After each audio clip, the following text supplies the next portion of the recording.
ఇంకొకటి because of life style, because of food వల్ల చాలా మంది యూత్ ఫేస్ చేసేది కాన్స్టిపేషన్.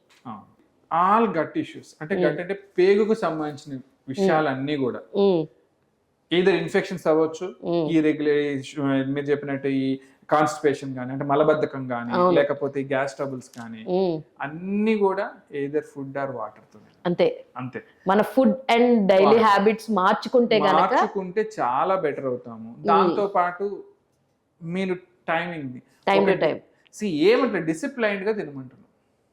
ఒకప్పుడు తిన్నట్టే డిసిప్లైన్డ్ గా ఏం ల్యాక్ అవుతుందంటే డిసిప్లైన్ ల్యాక్ అవుతుంది. దాని వల్లనే వస్తుంది సగం ఆల్ ప్రాబ్లమ్స్ సగం. నేను చెప్తుంది సార్ జెనెటికల్ గా వచ్చే వాటిని నువ్వు ఆపలేవు నేను ఆపలేనమ్మా, వచ్చినప్పుడు వాటిని ట్రీట్మెంట్ చేయించుకోవడం మన చేతుల్లో ఉన్నాయి. ఇప్పుడు సరే ఇప్పుడు ఎమోషన్స్ కరెక్ట్ రావట్లేదు, ఫస్ట్ నువ్వు ట్రై చేయి, నీ లైఫ్ స్టైల్ చేంజ్ చేయి. నువ్వు 9 గంటలకల్లా మంచి హై ఫైబర్ ఫుడ్ తిను 9 గంటలకి. ఆ 9 గంటల తర్వాత మంచిగా కొద్దిగా వాటర్ తీసుకో, పొద్దున్నే లెగు, వాక్ చేయి, మళ్ళీ మంచి వాటర్ తాగు.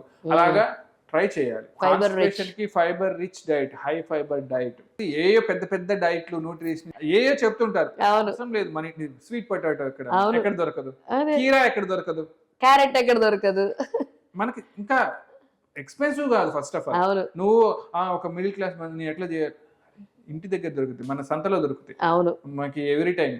అవి తీసుకొని ట్రై చేయండి. మనం చేయగలిగితే చేస్తాము. మనము హైదరాబాద్ కొంచెం అఫోర్డబుల్ సిటీ అని చెప్పేసి మనకి పేరు ఉంది, సో మనం ఎఫర్ట్ చేయగలుగుతాం. సో అవన్నీ కూడా పల్లి తీసుకోండి, పల్లి ఎంత ఉంటుందమ్మా, సో అవి ట్రై చేయాలి.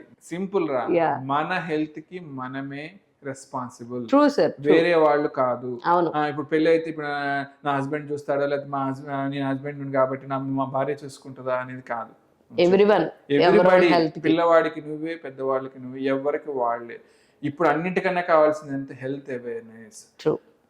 నీ హెల్త్ గురించి నువ్వు తెలుసుకో, దాన్ని పాటించు, అదే నీ ఫార్చ్యూన్.